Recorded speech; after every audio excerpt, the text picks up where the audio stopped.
तो समांतर श्रेणी चौथा चैप्टर तक देखे हम लोग द्विघात समीकरण। उसके बाद ये पांचवा चैप्टर है समांतर श्रेणी एरिथमेटिक प्रोग्रेशन, है ना, जिसको हम लोग शॉर्टकट में इसको एपी के नाम से भी जानते हैं। इसको शॉर्टकट में हम लोग क्या बोलते हैं, एपी बोलते हैं।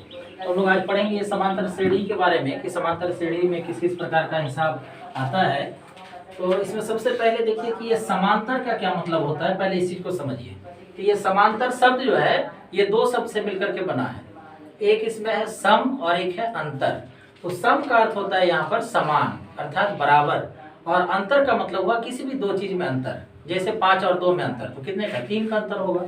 तो इसमें सम अंतर का मतलब हुआ कि बराबर का अंतर, एक ही अंतर जो बार बार आता हो। और श्रेणी का मतलब होता है कोई भी समूह, कोई भी एक सीरीज, कोई भी एक श्रृंखला। तो चूंकि यहाँ पर समांतर श्रेणी है तो यहाँ पर हम लोग ये कि संख्याओं से संबंधित अंतर की बात करेंगे और संख्याओं की श्रृंखला की बात करेंगे। तो संख्याओं का अनेक प्रकार का श्रृंखला हो सकता है। जैसे कुछ हम श्रृंखला की चर्चा करते हैं पहले। जैसे हम कोई एक सीरीज लेते हैं, जैसे हम यहाँ पर 1 लिखे, फिर 2 लिखे, फिर 3 लिखे, फिर 4 लिखे। तो चूंकि आप यह सीरीज जब देख रहे हैं 1 2 3 4 का, तो फिर आगे आपके मन में ये जरूर आएगा कि इसके बाद 5 होगा, फिर 6 होगा, फिर 7 होगा, फिर 8 होगा। ऐसा क्यों होगा? क्योंकि आपने यहाँ पर जो प्रथम 4 सदस्यों को देखा, तो प्रथम 4 सदस्यों के इस संबंध से आगे के संबंध के बारे में भी हमको मालूम चलिए कि नहीं। जब 1 के बाद 2, 2 के बाद 3, 3 के बाद 4 आया, फिर आगे 5 6 7 इसी प्रकार का आएगा। अब हम अगर एक दूसरी श्रेणी लिखते हैं, फिर हम यहाँ पर 2 लिखे, 4 लिखे, 6 लिखे, 8 लिखे, तो फिर आपके मन में आगे आएगा कि नहीं इसके बाद तब ये कि 10 12 14 16 वो आए अथवा नहीं आए, लेकिन आपके मन में तो ऐसा जरूर आएगा। क्यों आएगा ऐसा? क्योंकि आप पीछे के संबंध को देख रहे हैं कि पीछे भी है। हम जितने भी सदस्यों को लिखे हैं, जितनी भी श्रृंखला के संख्याओं को हम लिखे हैं, तो उसमें जो संबंध है उसी संबंध से आप आगे बढ़ना चाहिएगा। उसके बाद फिर जैसे हम और भी कोई लिखते हैं, जैसे हम 1 लिखे, फिर 4 लिखे, फिर 9 लिखे, फिर 16 लिखे, फिर 25 लिखे। तो फिर जैसे यहाँ पर आप इस श्रेणी को देखिएगा, तो यहाँ पर 1 है, फिर 4 है, फिर 9 है, फिर 16 है, फिर 25 है। तो जब आप इस श्रृंखला को देखेंगे तो आपके मन में यह विचार आएगा कि अच्छा ये तो 1 का स्क्वायर है, ये 2 का स्क्वायर है, ये 3 का स्क्वायर है, ये 4 का स्क्वायर है, ये 5 का स्क्वायर है। तो आगे फिर 6 का स्क्वायर होगा, फिर 7 का स्क्वायर होगा, फिर 8 का स्क्वायर होगा। तो कहने का मतलब है कि इन सब में आप आगे की संख्याओं के बारे में अनुमान लगा पा रहे हैं। लेकिन जैसे हम एक कोई दूसरी श्रेणी लिखते हैं, जैसे 5 है, 7 है, 10 है, 25 है, तो इसमें यह जो श्रेणी है जिसमें कि हम पहला लिखे 5, फिर 7, फिर 10, फिर 25, इसमें आगे कौन सा पद होगा इसके बारे में आपके मन में कोई ख्याल नहीं आ रहा है। तो क्यों नहीं आ रहा है? तो आप इसमें देखिए कि ये जो 3 श्रेणी हम ऊपर में लिखे हैं, तो इन 3 श्रेणियों को लिखने में किसी न किसी नियम का पालन हुआ है, उसको किसी नियम के जरिए से लिखा गया है। जैसे इसमें पहला सदस्य है उसमें 1 जोड़ते हैं, दूसरा सदस्य दूसरे सदस्य में 1 जोड़ते हैं, तीसरा सदस्य तीसरे सदस्य में 1 जोड़ते हैं, तो चौथा सदस्य इस प्रकार से आता है। फिर उसी तरह दूसरे वाले में इसमें 2 के अंतर पर हम लिखे हैं, यानी कि कोई भी सदस्य जो है अपने पिछले वाले सदस्य से 2 अधिक है। तो यह भी एक नियम का पालन कर रहा है, यह भी एक नियम का पालन कर रहा है। यह श्रेणी जो है यह भी नियम का पालन कर रहा है कि सबसे पहले ये जो है प्राकृत संख्याओं का वर्ग है। पहला वाला है तो 1 का स्क्वायर, फिर दूसरा 2 का स्क्वायर, फिर 3 का स्क्वायर, फिर 4 का, फिर 5 का, एवं प्रकार से। तो ये तीनों जो है किसी ना किसी एक संबंध का पालन करते हुए आगे बढ़ रहा है। लेकिन अगर हम लोग इस श्रेणी में देखें तो इस तरह का कोई नियम हम लोगों को नहीं दिख रहा है कि 5 और 7 में आप अगर अंतर की बात करेंगे तो 2 का अंतर है, फिर 7 और 10 में 3 का अंतर है, फिर 10 और 25 में 15 का अंतर है। तो इसमें किसी एक निश्चित नियम का या निश्चित अंतराल का, है ना, पालन नहीं हो रहा है। इसीलिए हम इसके आगे के पदों को नहीं बतला सकते हैं। तो यहाँ पर जो हम लोग बात करेंगे, तो यहाँ पर ये जो पहली 2 श्रेणी लिखे हैं, हम ऐसी श्रेणियों का बात करेंगे जिसमें क्रमागत पदों का जो अंतर होगा वो समान होगा। क्रमागत पदों का अंतर क्या होगा? समान होगा। जैसे इसमें 2 लगातार पद 1 और 2 है, इसमें 1 का अंतर है, फिर 2 और 3 1 का अंतर, 3 और 4 तो फिर 1 का अंतर, फिर इसमें जैसे 2 और 4 है तो इसमें 2 का अंतर, 4 और 6 है 2 का अंतर, 6 और 8 है तो 2 का अंतर। कहने का मतलब कि ऊपर के दोनों श्रेणियों में किसी भी 2 लगातार पद का जो अंतर है वो समान है। तो इस प्रकार की श्रेणी जिसमें 2 क्रमागत पदों का अंतर जो है वो समान होता है, उसको हम लोग क्या कहेंगे? समांतर श्रेणी कहेंगे, या इसको आप समांतर श्रेणी भी कह सकते हैं। श्रेणी अथवा श्रेणी एक ही बात है। तो कोई सी भी ऐसी भी श्रेणी जिसमें दो क्रमागत पदों के बीच का अंतर जो है वो समान होगा। जैसे यहाँ पर हम एक श्रेणी लिखे 5, फिर 9, फिर 13, फिर 17 और फिर 21 ... तो यहाँ पर आप क्या देख रहे हैं, किसी भी दो लगातार पद को देखिए, 5 और 9, इसमें कितना का अंतर है, 4 का। फिर 9 और 13, 4 का अंतर। 13 और 17, 4 का अंतर। 17 और 21, 4 का अंतर। तो इस संख्याओं की श्रेणी में हम देख रहे हैं कि आप किसी भी दो पद को लें, लगातार होना चाहिए क्रमागत। तो किसी भी दो क्रमागत पदों का अंतर जो है वो 4 ही आता है। आप कहीं से भी ले लें, 17 और 21 का अंतर देखें, 4 हुआ। फिर आप देखेंगे 9 और 13 का अंतर देखें, फिर भी 4 हुआ। तो इस श्रेणी में किसी भी दो क्रमागत पदों का अंतर जो है एक अचर है, कांस्टेंट है, फिक्स है, नियत है। वो तो नियत है, वो 4 है। तो इस प्रकार की श्रेणी को हम लोग समांतर श्रेणी कहते हैं। अर्थात समांतर श्रेणी संख्याओं की एक ऐसी श्रेणी है जिसमें लगातार अर्थात क्रमागत पदों का अंतर जो है हमेशा एक नियतांक होता है, वो बदलता नहीं है। जैसे 5 और 9 में 4 का अंतर है, फिर 9 और 13 में भी 4 का अंतर, 13 और 17 में भी 4 का अंतर, 17 और 21 में भी 4 का अंतर। तो ये अंतर जो है बदलता नहीं है। तो इस प्रकार की श्रेणी को हम लोग क्या बोलेंगे, समांतर श्रेणी बोलेंगे। अब हम लोग बात करते हैं कि समांतर श्रेणी में किस किस प्रकार के संकेत का प्रयोग करेंगे, कौन कौन सा संकेत हम लोग इसमें क्या करेंगे, यूज करेंगे। तो इसमें सबसे पहला जो संकेत है ए।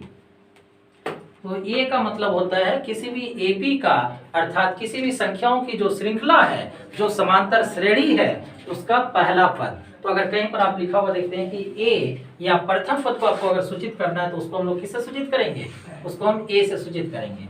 तो ए का अर्थ होगा प्रथम पद, समांतर श्रेणी का प्रथम पद। इसी प्रकार से डी जो होगा इसका मतलब होगा सार्व अंतर। डी का अर्थ होगा सार्व अंतर। यहाँ पर ये चीज समझ लीजिए कि सार्वंतर किसको कहेंगे और प्रथम पद किसको कहेंगे। जैसे यह एक समांतर श्रेणी है, इसका सबसे प्रथम सदस्य क्या है, 5 है। तो जो सबसे पहले जो संख्या आता है बहुत ही आसान है, जिसको आप देख लीजिए संख्या की जो श्रृंखला है, इस श्रृंखला का जो प्रथम सदस्य है, जो पहला संख्या है, उसी को हम लोग क्या कहेंगे, प्रथम पद कहेंगे अर्थात प्रथम सदस्य कहेंगे। तो इस समांतर श्रेणी का जो प्रथम सदस्य है वो क्या है, 5 है। तो ए का अर्थ हुआ प्रथम सदस्य, प्रथम पद, प्रथम संख्या। और डी जो है इसका मतलब होता है डिफरेंस, कॉमन डिफरेंस, यानी कि सार्व अंतर। सार्व अंतर का मतलब कि जो अंतर प्रत्येक युग्म में जो भी क्रमागत पद है, तो दो क्रमागत पदों का जो अंतर है वो एक नियतांक है। आप कहीं से भी दो क्रमागत पद को ले रहे हैं तो उसका अंतर 4 आएगा, क्योंकि सभी में 4 का अंतर है। अर्थात सभी जोड़े में, सभी क्रमागत पदों में, क्रमागत दो पदों में अंतर जो कितने का है, 4 का है। इसीलिए इसको हम लोग सार्वंतर बोलते हैं। जैसे इस समांतर श्रेणी में अगर सार्वंतर की बात की जाए तो इस समांतर श्रेणी का सार्वंतर कितना है, 4 है। 4 के अंतर पे इन सारे पदों को लिखा गया है। उसके बाद एक आता है एन। एन का मतलब होता है, एन हमेशा हम लोग ये संख्याओं के लिए सूचित करते हैं। जहां पर भी एन आता है तो उसका अर्थ होता है संख्या। तो एन का मतलब हुआ कि पदों की संख्या, इस एपी में कितने पद हैं, कितने सदस्य हैं। तो एन का मतलब होता है पदों की संख्या। फिर उसी तरह से ए एन। तो ए एन का मतलब होता है एनवा पद। ए एन का मतलब एनवा पद। जैसे आप अगर यहाँ पर एन के स्थान पर 1 रखें, इसका मतलब पहला पद। आप अगर यहाँ एन के जगह पर आप 2 रखें, हम बताएं कि एन जो है संख्या को बतलाता है, पदों की संख्या को, उसका रोल नंबर बताता है पद का, कि वो कितने नंबर का है। तो यहाँ एन के जगह पर अगर हम 5 रखेंगे तो हो जाएगा A5, इसका मतलब हुआ 5वां पद।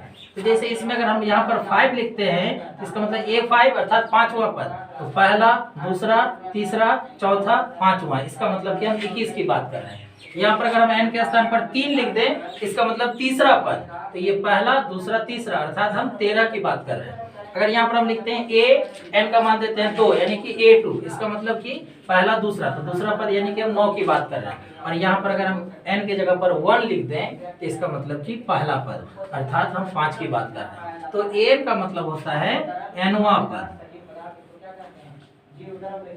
अगर यहाँ पर 5 देंगे तो 5वां पद। अगर मान लीजिए यहाँ पर हम 7 देंगे, 7वां पद। 13 देंगे तो 13वां पद। ठीक, इसी तरह से। और फिर एक होता है एल, एल का मतलब होता है अंतिम पद, लास्ट टर्म, अंतिम पद। उसके बाद है एस एन, एस का मतलब होता है समेशन, सम यानी कि योग, है ना। जैसे ये पहला पद है, पहला पद 5 है, दूसरा पद 9 है, और आपको अगर हम बोलते हैं कि S2, तो S2 का अर्थ यहाँ पर हुआ कि प्रथम 2 पदों का योग। तो प्रथम 2 पदों का योग यानी कि 5 और 9 यानी कि 14। ये एपी में नहीं दिखता है, ये कैलकुलेशन है जो हम लोग निकालते हैं, उसको लिखा नहीं जाता है एपी में। यहाँ पर तो सिर्फ हम लोग पदों को लिखते हैं, ना ही सार्वंतर को लिखते हैं और ना ही जो उसके योग को लिखते हैं। यहाँ पर सिर्फ उसको किसको, पद को लिखा जाता है, अर्थात यहाँ पर एन लिखा जाता है। एपी के मानक रूप में हम लोग पढ़ेंगे। फिर उसी प्रकार से S3, S3 का मतलब होगा कि समांतर श्रेणी के प्रथम 3 पदों का योग, जैसे 5, 9 और 13, इन तीनों को हम जोड़ेंगे तो ये कि मान किसका निकलेगा, S3 का मान निकलेगा। तो 5 और 9 14, 14 और 13 27, तो ये जो है S3 का मान निकलेगा। तो SN का मतलब हुआ nवें पदों तक का योग। अगर हम यहाँ पर n के स्थान पर 5 लिखते हैं, इसका मतलब हुआ कि समांतर श्रेणी के प्रथम 5 पदों का योग। अगर हम यहाँ पर 13 लिखते हैं तो इसका अर्थ हुआ कि समांतर श्रेणी के प्रथम 13 पदों का योग। तो SN का मतलब होता है कि nवें पदों तक का योग। तो मुख्य रूप से हम लोग इतने संकेत का प्रयोग करते हैं। उसके बाद ये कि हम लोग आते हैं इसमें कि एपी का प्रकार, एपी किस किस प्रकार का होगा और उसका मानक रूप क्या होगा, उसमें हम लोग एनवा पद कैसे निकालेंगे, इन सब चीज़ों का बात करेंगे। फिलहाल जो है कि संकेत इतना ही है, इसको भी ये मिटा देते हैं फिलहाल। अब हम लोग देखते हैं कि एपी का प्रकार किस किस तरह का जो है कि एपी होगा। तो सबसे पहले हम यहाँ पर एक एपी लिखते हैं, जैसे 2, 3, 5, 3, 8, 3, 11, 3, 14, 3, 17, 3, 20। तो यहाँ पर हम एक एपी लिखे। तो इसमें देखिए कि पहला पद 2 है, फिर 5 है, फिर 8 है, फिर 11, 14, 17 और फिर 20 है। तो इस एपी में जो है कि पहला पद फिक्स है कि पहला पद क्या है, 5 या 2। पहला पद कितना है, 2 है, और इसका अंतिम पद भी ज्ञात है कि इसका अंतिम पद क्या है, 20 है। तो इस एपी में कितने पद हैं ये फिक्स कर दिया गया, ये लिमिटेड हो गया है। इस एपी में 1, 2, 3, 4, 5, 6, 7, तो इसमें कुल कितने पद हैं, 7 पद हैं। तो ये 7 पदों से बना एपी है। इसमें फिक्स है कि इसमें 7 पद हैं, क्योंकि इसमें हम प्रथम पद को भी लिख दिए हैं और अंतिम पद को भी लिख दिए हैं। तो ये जो है सीमित हो गया है, ये जो क्या हो गया, सीमित हो गया है। इसमें पदों की संख्या सीमित हो चुकी है। तो इस प्रकार के एपी को हम लोग बोलते हैं परिमित एपी। इसको हम लोग क्या बोलेंगे, परिमित एपी बोलेंगे, क्योंकि इसमें पदों की संख्या जो है वो सीमित है। तो ये परिमित है। एक हम अन्य एपी का उदाहरण लेते हैं। जैसे हम एक एपी लिखते हैं 5, 7, 9, 11, 13, 15 ... अगर इस एपी में आप देखेंगे तो इसमें आपको पहला पद तो मालूम चलेगा कि 5 है। प्रथम पद इस एपी का ज्ञात कर सकते हैं कि इसका प्रथम पद क्या है, 5 है, लेकिन इसका अंतिम पद आप नहीं बतला सकते हैं। यहाँ पर ये कंफ्यूजन में नहीं रहे कि नहीं इसका अंत में 20 था तो अंतिम पद 20 हो गया। इसके भी लास्ट में हम देख रहे हैं कि 15, इसका मतलब 15 होगा, तो 15 इसका अंतिम पद नहीं है, क्योंकि लास्ट में जगह हम 3 डॉट लगाए हुए हैं। इसका मतलब हुआ कि सो ऑन, ये और भी आगे बढ़ेगा। जैसे 5, 2, 7, 2, 9, 9, 2, 11, 11, 2, 13, 13, 2, 15, इस तरह से बढ़ रहा है। ये 15 के बाद फिर 17, फिर 19, इसी तरह से ये बढ़ता चले जाएगा। ये सीमित नहीं है। तो इस एपी में पदों की संख्या निश्चित नहीं की गई है। इसमें पदों की संख्या जो है ये परिमित नहीं है, पदों की संख्या इसमें सीमित नहीं किया गया है। तो इस प्रकार के एपी को हम लोग बोलते हैं अपरिमित एपी। इसमें अंतिम पद नहीं मालूम होता है और ना ही अंतिम पद निकाला जा सकता है। तो इसको हम लोग बोलते हैं अपरिमित एपी। अपरिमित एपी में पदों की संख्या सीमित नहीं होती है, लेकिन परिमित एपी में पदों की संख्या सीमित होती है। इसमें आप प्रथम पद निकाल सकते हैं कि प्रथम पद बराबर 2 है, एल मतलब अंतिम पद बराबर 20 है। लेकिन इस एपी में आप क्या कर सकते हैं कि इसमें आप प्रथम पद तो बता सकते हैं कि 5 होगा, लेकिन अंतिम पद आप नहीं बता सकते, क्योंकि ये अपरिमित है। इसमें बहुत सारे पद है, जितने पद है उतने पदों को लिखा नहीं जाता है, ये अनंत है। तो ये जो है कि एपी के प्रकार में हम लोग देखें कि एक परिमित एपी हुआ और एक जो है कि अपरिमित एपी हुआ। अब हम लोग देखते हैं कि इस एपी के मानक रूप को और कोई एपी में है या नहीं, उसकी पहचान हम लोग कैसे करेंगे। तो देखते हैं, इससे आगे बढ़ते हैं हम लोग। तो अब जैसे आपको कोई भी एक संख्याओं की श्रेणी दी हुई है, जैसे 8 है,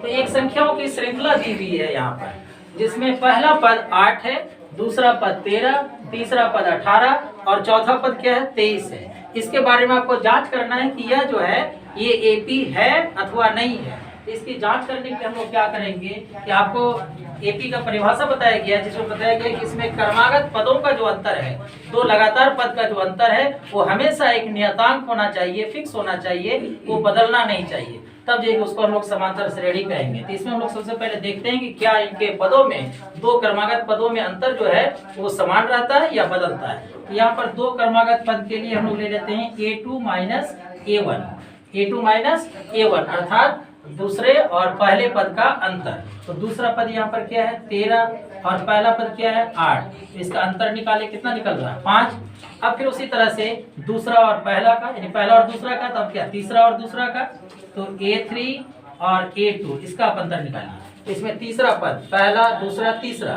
तो तीसरा पद है 18 और दूसरा पद है इसमें 13, इसका आप अंतर निकालेंगे तो 5। फिर अब जो है कि हम तीसरे चौथे का निकालेंगे, तो a4 माइनस a3।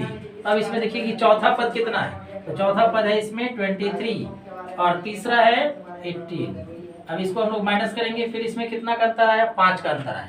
तो इस श्रृंखला में जो संख्याओं की श्रृंखला है, तो इसमें हम देख रहे हैं कि 4 पद हैं, जिसमें किसी भी दो लगातार पद का जो अंतर है वो 5 आता है, और ऐसा सारे दो लगातार पदों में है। तो इसमें हम लोग देख रहे हैं कि इस संख्या श्रेणी में चारों पदों में किसी भी दो लगातार पद का जो अंतर है वो समान है। तो इस श्रृंखला को हम लोग क्या बोलेंगे एपी कहेंगे। तो यहाँ पर आप लिख सकते हैं कि an है ना, क्योंकि an का मतलब आप n की जगह पर कोई भी संख्या रख लीजिए, जैसे हम 2 रखें तो an a2 हो गया माइनस, अब यहाँ पर हम लिखते हैं कि n माइनस 1। तो यहाँ पर अगर n है, n की जगह पर आप अगर 2 रखते हैं तो यहाँ 2 घटा 1 करना पड़ेगा, मतलब 1 होगा, तो a2 माइनस क्या हो जाएगा a1। अगर हम n की जगह पर अब हम 3 रख दिए तो a3 माइनस, अब यहाँ 3 माइनस 1 तो 2, तो a3 माइनस a2, इसका मतलब हम इसका बात कर रहे हैं। अगर हम यहाँ पर 4 रख रहे हैं, इसका मतलब यहाँ पे a4 हो गया, और यहाँ पे क्या हो जाएगा 4 माइनस 1, इसका मतलब 3, तो a4 माइनस a3, इसका मतलब हम इसके बारे में बात कर रहे हैं। तो इस टोटल जो 3 संबंध देखे, तीनों को हम अगर एक साथ समेट करके लिखना चाहें सामान्य रूप से, तो हम यह बात लिख सकते हैं कि an माइनस an माइनस 1, यह जो है इसको इन तीनों संबंधों को परिभाषित कर रहा है। हम लोग देख रहे हैं कि चूंकि an माइनस 1 एक ही है, अर्थात दोनों सब अलग अलग नहीं है। a2 minus a1, a3 minus a2, a4 minus a3, सारा क्या एक ही है, अर्थात समान है। इसलिए दत्त संख्या श्रेणी एक एपी है। दत्त संख्या श्रेणी क्या है, एक एपी है। और अगर यह अंतर समान नहीं आता तो यह जो संख्या श्रेणी होती, जो संख्या श्रेणी दी जाती, तो वह एपी में नहीं कहलाता, अर्थात उसको हम लोग समांतर श्रेणी में उसको हम लोग नहीं गिनती करते, उसको नहीं लिखते। तो यही जो कि उसको जांच करने का तरीका है कि आपको जो भी संख्याएं दी जाती है, 3 पद दिया जाए या 4 पद दिया जाए, उसमें आप इसी प्रकार से उसके क्रमागत पदों का अंतर निकालिए। अगर यह अंतर इसी प्रकार से समान आता है, यहाँ पर अगर माइनस भी आ सकता है, इसमें कोई जरूरी नहीं है कि ये पदों का अंतर जो होगा ये पॉजिटिव होगा, धनात्मक अंतर हो, ये जरूरी नहीं है। इसमें ये ऋणात्मक अंतर भी हो सकता है, 0 भी हो सकता है, वो कोई एक परिमेय संख्या बटा में भी आ सकता है। तो किसी भी एपी में जो लगातार पदों का अंतर है वो शून्य भी हो सकता है, ऋणात्मक भी हो सकता है, धनात्मक भी हो सकता है। बस ये सारा जो है अंतर वो बराबर होना चाहिए। ये कोई जरूरी नहीं है, ऐसा भी आप लोग नहीं समझे कि 8 के बाद 13, 13 के बाद 18, 18 के बाद 23, हम लोग बढ़ते जा रहे हैं तो ऐसा ही होगा, कोई जरूरी नहीं। यहाँ पर हो सकता है कि यहाँ 100 है, फिर 90 है, फिर 80 है, फिर 70 है, फिर 60 है, इस तरह से घटते क्रम में लिखा जाए, ऐसा भी हो सकता है। जब उस तरह की एपी आएगा तो इसमें अंतर क्या होगा, ऋणात्मक अंतर होगा। तो यह अंतर ऋणात्मक हो, धनात्मक हो, अर्थात शून्य हो। शून्य होने का अर्थ है कि अगर कोई इस तरह का आपको संख्या श्रेणी दिया जाता है कि 5, 5, 5, इसी तरह का दिया जाता है, और पूछा जाए कि क्या यह एपी होगा, क्या आप इसको समांतर श्रेणी कहेंगे, तो बिल्कुल इसको भी हम लोग समांतर श्रेणी कहेंगे। है ना, क्योंकि इसमें जो है कि 5 5 5 सारा पद ही 5 है, सारा पद समान है, तो किसी भी आप दो लगातार पदों का अंतर निकालेंगे तो इसका अंतर क्या होगा, शून्य होगा। और किसी भी एपी में हम बता रहे हैं कि पदों का जो लगातार पदों का अंतर है वो शून्य आ सकता है, ऋणात्मक आ सकता है और धनात्मक आ सकता है, तो इसको भी हम लोग एपी की श्रेणी में शामिल करेंगे। तो ये था कि पहचान कि हम लोग एपी को पहचानेंगे कैसे, कि कोई भी एपी में है अथवा नहीं है। अब जो है कि इसमें एक और भी प्रश्न आता है कि किसी भी संख्या श्रेणी में आपको 2-3 पद को दिया जाता है और फिर आगे के पदों को पूछा जाता है। जैसे आपको दे दिया पहला पद 10 है, दूसरा पद 20 है, तीसरा पद 30 है, चौथा पद 40 है, उसके बाद यहाँ पर डॉट डॉट लगा दिया गया है। तो यहाँ पर एक संख्याओं का श्रृंखला दिया गया है जिसमें पहला पद 10, दूसरा पद 20, तीसरा पद 30 और चौथा पद 40 है। और आपको कहा जाए कि इस श्रेणी में देखिए आप क्या कीजिए, आगे के 3 पद को निकालिए। तो आगे के 3 पद को निकालने के लिए पहले आपको जो पीछे दिया हुआ है, जितने भी पद दिए गए हैं, इनके संबंध को देखना पड़ेगा कि इनमें किस प्रकार का संबंध है। तो सबसे पहले हम लोग देखते हैं कि इसमें संबंध किस प्रकार का है। तो हम देख रहे हैं कि पहला है 10, दूसरा है 20, इन दोनों में अंतर कितने का, 10 का अंतर है। और फिर 20 और 30, तो इसमें 10 का अंतर है। 30 और 40, तो इसमें कितने का अंतर है, 10 का अंतर है। इसके बाद का अगर आपको 3 पद पूछा जाता है, इसके बाद का 3 पद निकालने के लिए फिर आप क्या करेंगे, इसके बाद निकालने के लिए इसमें आप 10 जोड़ेंगे ना, तो 10 जोड़ेंगे तो क्या हो जाएगा, 50 हो जाएगा। फिर आप इसमें 10 जोड़ेंगे तो कितना होगा, 60 होगा। फिर आप इसमें 10 जोड़ेंगे तो यहाँ पर क्या होगा, 70 होगा। एवं प्रकार से ये हम लोग बढ़ते चले जाएंगे। तो ये किसी भी श्रृंखला में जब कुछ पदों को दिया जाता है तो इससे फिर हम आगे के पदों को भी क्या कर सकते हैं, निकाल सकते हैं। तो यह जो कि था एपी का पहचान। अब हम लोग इससे आगे जो है कि बात करते हैं कि इसमें कौन कौन से तरह के फॉर्मूले आते हैं, किस किस तरह का सूत्र है और उसका क्या क्या उपयोग है, इसमें किस किस तरह का प्रश्न आता है। तो चलिए इसमें देखते हैं कि जैसे इसमें क्वेश्चन किस टाइप से दिया रहा था। सबसे पहले अभी एपी अगर पहचानने के लिए दिया जाए तो आप लोग पहचान सकते हैं कि कोई संख्या श्रेणी जो है वो है एपी है अथवा नहीं है। उसके बाद अब इसमें विभिन्न तरह के प्रश्न आते हैं जिसमें सबसे पहले जो फार्मूले हैं इसका उसको हम लोग देख लेते हैं। जिसमें पहला फार्मूला है ए एन बराबर A plus N minus 1 into D. तो ये ऐसा कोई फार्मूला नहीं है कि इसको रटना है और इसको आप समझ नहीं सकते हैं, इस तरह की कोई बात नहीं है। ये फार्मूला बिल्कुल ही आसान है। जिस प्रकार से हम इस फार्मूले को समझने के लिए पहले हम एक एपी का उदाहरण लेते हैं। एक हम एपी लिखते हैं, पहले कोई भी एक एपी ले लेते हैं। जैसे 6 है, फिर 9 है, 12 है, 15 है, 18 है, 21 है, फिर डॉट डॉट। तो इसमें हम लोग ये बात करते हैं फार्मूला का ए एन का। तो ए एन के फार्मूला की बात करें कि ए एन का अर्थ क्या हुआ। तो ए एन का अर्थ होता है कि एनवां पद, और एनवां पद बोलने का मतलब हुआ कि पहला पद, दूसरा पद, तीसरा पद, चौथा पद, कोई सा भी पद हो सकता है। तो अब जैसे हम लोग यहाँ पर बात करेंगे कि ए का मतलब होता है पहला पद और एन का मतलब होता है पदों की संख्या था कितने नंबर का, 5, 6 कुछ भी आ सकता है। और डी का मतलब होता है सार्वंतर। और ए एन का मतलब तो बताइए कि अगर यहाँ पर 1 रखेंगे तो पहला पद होगा, 2 रखेंगे दूसरा पद होगा, 3 रखेंगे तो तीसरा पद होगा। तो आप यहाँ पर देख लीजिए कि इस एपी का जो पहला पद है, तो पहला पद इसमें ए बराबर 6 है। और उसके बाद फिर जो दूसरा पद है, तो दूसरा पद ये कि यहाँ पर कितना है, दूसरा पद 9 है। अब देखिए कि आप इसमें ए से आप अगर A2 में पहुंचना चाहें, ये आपको क्या है A1 अर्थात पहला पद है। उसके बाद है ये A2, इसका मतलब दूसरा पद। फिर यहाँ से अगर 12 में पहुंचते हैं, ये जो है कि A3, इसका मतलब तीसरा पद है। अब इसमें सबसे पहले हम लोग देखते हैं कि इसके अंतर को। तो A1 और A2, इसके जब आप अंतर को देखेंगे तो इसमें कितने का अंतर है, तो इसमें 3 का अंतर है, इसमें 3 का अंतर है। तो आप अगर इसमें A1 से आप अगर A2 में पहुंचना चाहते हैं तो इसके लिए आप क्या करेंगे, तो A में अर्थात A1 में आप अगर D को जोड़ दें, A1 में किसको जोड़ दें, D को जोड़ दें। जैसे A1 है 6 और D का वैल्यू है 3, तो 6 और 3 मिलकर के कितना 9, ये किसका वैल्यू निकला, A2 का वैल्यू निकला।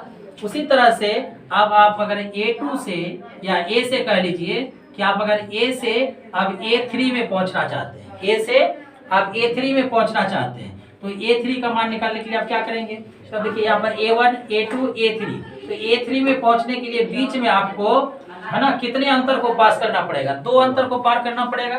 पहला अंतर है 6 और 9 के बीच का, दूसरा अंतर है 9 और 12 के बीच का। तो यानी कि पहले पद में हम लोग अगर 2 अंतर को जोड़ दें तब हम लोग किसमें, तीसरे पद पर पहुंच जाते हैं। तो हमारा पहला पद है 6 और फिर 2 गुना सार्वंतर कितना है 3 है। इसको जोड़ेंगे कितना आता है 12 आता है। तो अब A3 का मान कितना निकला 12 निकला। उसी प्रकार से आप अगर A से अब A4 में पहुंचना चाहे तो देखिए A4 कहाँ है, यहाँ पे है ये A4।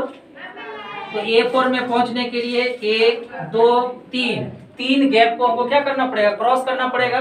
तो A से चलकर हमको 3 गैप क्रॉस करने से A4 मिलता है। तो A का वैल्यू है 6 आएगा 3 × 3। अब इसमें 3 3 9 और 6 15। तो चौथा पद जाएगा क्या निकला 15 निकला। तो इस प्रकार से हम देख रहे हैं कि हमको जो पद निकालना पड़ता है सार्वंतर में उससे एक कम लेते हैं। सार्वंतर में क्या करते हैं, उससे एक कम लेते हैं। तो जब हमको A2 निकालना है तो हम A + D करते हैं, A3 निकालना है तो A + 2D करते हैं, A4 निकालना है तो A + 3D करते हैं। इसी प्रकार से आप सोच करके देखिए कि आपको अगर A6 निकालना हो तो आप A + 5D करेंगे, अगर आपको A17 निकालना हो तो आप A + 16D करेंगे। उसी प्रकार से अगर आपको A99 निकालना हो तो A + 98D करेंगे। इसी प्रकार से अगर आपको कोई भी पद AN निकालना हो तो A + अब यहाँ 99 था तो 99 - 1 किए, 17 था तो 17 - 1, 6 था तो 6 - 1, या n है तो क्या करेंगे n - 1 और उसके बाद d। तो ये फार्मूला ये कि मिलेगा। ये इसका जनरल फार्मूला है कि एपी का कोई सा भी पद निकालना चाहें तो उसके लिए आपको क्या करना है कि जितने नंबर का पद निकालना है उससे एक घटा करके आप उसको d से सार्वंतर से गुना कर देंगे और उसमें प्रथम पद को जोड़ देंगे तो आप उतने नंबर के पद पर देखिए आप क्या कर सकते हैं, पहुंच सकते हैं। तो यह एक फार्मूला है जो कि काफी इंपॉर्टेंट है और इसको ये कि किस प्रकार से समझना है ये आप लोगों को बताया गया। और इस फार्मूले में देखिए कि क्या क्या चीज शामिल है। इस फार्मूले में शामिल है an, इसमें शामिल है a, इसमें शामिल है d और इसमें शामिल है n। तो इस फार्मूले की मदद से, इस सूत्र के मदद से आप किसी भी एपी का an निकाल सकते हैं। और an का मतलब होता है कि a1 A2 A3 आप कुछ भी निकाल सकते हैं। आप ऐसा कह लें कि आप AP निकाल सकते हैं, पूरी AP निकाल सकते हैं अगर आपको AN मालूम है तो। दूसरी बात है कि इससे आप A निकाल सकते हैं। A का मतलब होता है प्रथम पद, तो इसी प्रथम पद को निकालने के लिए भी इसी फॉर्मूले का प्रयोग किया जाएगा। उसके बाद आप इससे D भी निकाल सकते हैं। किसी भी फॉर्मूले में जितना चीज को शामिल किया जाता है उस फॉर्मूले से उतना चीज निकाला जा सकता है। जैसे अगर हम लोग आयत के क्षेत्रफल की बात कर लेते हैं जब, तो क्षेत्रफल बराबर क्या होता है लंबाई गुना चौड़ाई। तो इसमें 3 चीज शामिल है, क्षेत्रफल, लंबाई और चौड़ाई। अर्थात इस फॉर्मूले की मदद से हम 3 चीज निकाल सकते हैं, क्षेत्रफल भी, लंबाई भी और चौड़ाई भी। अगर क्षेत्रफल और लंबाई मालूम है तो चौड़ाई निकाल सकते हैं, लंबाई चौड़ाई मालूम है तो क्षेत्रफल निकाल सकते हैं। उसी प्रकार से किसी भी एपी में an, a, n और d इन चारों मानों में से अगर कोई भी 3 मान आपको अगर प्राप्त है तो आप चौथा मान क्या कर सकते हैं, निकाल सकते हैं। उसके बाद इसमें आप n निकाल सकते हैं, अर्थात पदों की संख्या निकाल सकते हैं। ये बात बतला सकते हैं कि इस एपी का ये कौन सा पद है। जैसे आपको किसमें पूछ दिया जाएगा कि एक एपी दे दिया आपको इस तरह का और इसमें पूछा जाएगा कि 18 इस एपी का कितने नंबर का पद है, तो आप इसी फॉर्मूले की मदद से निकाल सकते हैं। जैसे इसमें ये 5वें नंबर का पद है तो n का मान ये आपको क्या निकलेगा 5 निकलेगा। तो ये फॉर्मूला ये कि बहुत इंपॉर्टेंट है, इससे आप विभिन्न तरह के मान आप निकाल सकते हैं। एपी के लगभग 50% से ज्यादा जो क्वेश्चन है वो इसी फॉर्मूला से बनने वाला है। तो यह एक फॉर्मूला है जिसमें कि आप इन सब चीजों का मान इससे निकाल सकते हैं।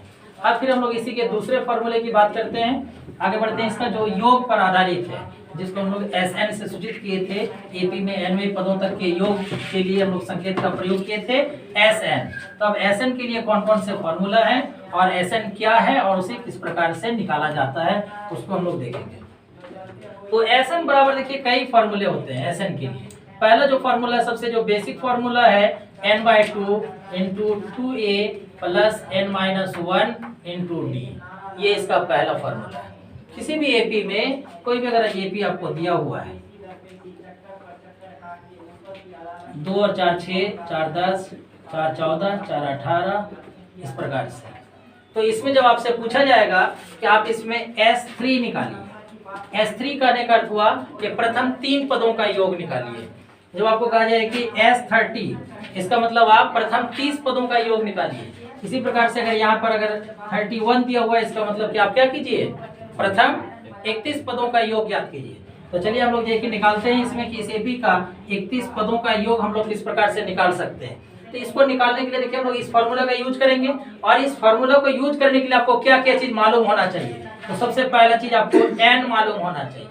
n का अर्थ कि कितने पदों का आपको योग चाहिए। अगर 10 पदों का योग चाहिए तो इसका मतलब n का मान 10। अगर आपको 20 पदों का योग चाहिए तो n का मान 20 होगा। तो सबसे पहले आपको ये मालूम होना चाहिए कि आप कितने पदों का योग निकाल रहे हैं। तो हम लोग ये कि यहाँ पर हम लोग कितने पदों का योग निकालना है, 31वें पदों तक का योग निकालना है। इसका मतलब कि सबसे पहले n बराबर 31 हो गया। उसके बाद क्या चाहिए आपको, a चाहिए। a का मतलब होता है किसी भी एपी का, किसी भी समांतर श्रेणी का प्रथम पद। तो इस एपी का प्रथम पद क्या है, 2 है, तो a का मान 2 मालूम चाहिए। और क्या चाहिए आपको, n तो एक बार लिख चुके हैं, ऐसे नहीं कि दोबारा फिर से n का मान निकाले। अब आपको और क्या चाहिए, d चाहिए। d का मतलब होता है सार बनता है। तो d ज्ञात कीजिए इसमें कि d हम लोग किस प्रकार से ज्ञात करेंगे। तो d ज्ञात करने का कोई स्पेशल फॉर्मूला नहीं है। आप किसी भी दो क्रमागत पद को ले लें, आप 2 और 6 को देखिए, 6 10 को, 10 14 को, या 14 18 को, किसी भी दो पद को लेकर के उसको क्या कर लेना है, उसका अंतर निकाल लेना है। तो आप दूसरे में पहले को घटाइए, या तीसरे में दूसरे को, या चौथे में तीसरे को, या 5वें में चौथे को, किसी को भी घटा सकते हैं। लेकिन हम लोग तो ये उस तरह से नहीं करने जाएंगे। जो सबसे कॉमन होगा वो क्या होगा कि दूसरे पद में से पहले पद को घटा दें, यानी कि 6 में से 2 को घटा दें, तो सार अंतर कितना आ गया, 4 आ गया। तो हमको ऐसे निकालने के लिए जितने चीजों की आवश्यकता थी, हम लोगों ने वो सारे मान एपी से प्राप्त कर लिया है। अब ये कि हम लोग को अब S31 निकालना है। इसके लिए हम लोग क्या करेंगे, इस फार्मूला को देखिए और मान रखिए, n/2 31/2। अब उसके बाद क्या है, 2a, a का वैल्यू कितना है 2, तो यहाँ पर 2 रख दिए, प्लस फिर यहाँ पर क्या n का वैल्यू देखिए कितना है 31, और फिर -1, और फिर d का वैल्यू कितना है 4, यहाँ पर 4 रख दीजिए। अब इस कैलकुलेशन को हम लोग सॉल्व कर लेंगे। 31/2 इधर 2 to 4 प्लस 31 - 1, तो 30 × 4, तो 31/2 × 30 को जगह 4 से, 30 को 4 से गुना करेंगे कितना, 120, 120 और 4 124। अब इसको ये क्या 2 से कट रहा है, इसको कटा दीजिए, 2 से 12, 2 दूनी 4। अब 31 × 62, तब 31 को 62 से क्या करेंगे, गुना कर लेंगे। तो 62 को 31 से गुना कर दीजिए, जो गुणनफल आएगा 31 और 62।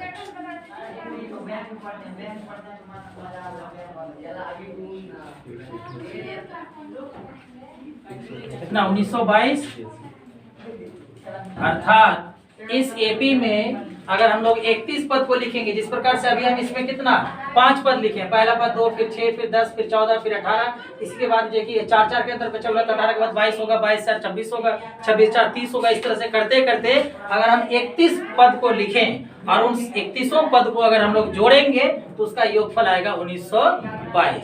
तो ये जो है कि होता है कि किसी भी एपी के nवें पदों तक का योग ज्ञात करना। अब फिर इस फार्मूला से फिर ये कि आपको ये बात समझ में आ रहा होगा इसमें कि जब इसमें Sn शामिल है, n शामिल है, a शामिल है और d, तो अगर Sn, n और d, a, इन चारों चीजों में, इसमें भी कितना चीज है 1 2 3 4, इन 4 चीजों में से 4 मान में से अगर कोई भी 3 मान आपको क्या है प्राप्त है, तो आप जो है कि इसमें क्या कर सकते हैं, चौथा मान आप इसमें ज्ञात कर सकते हैं।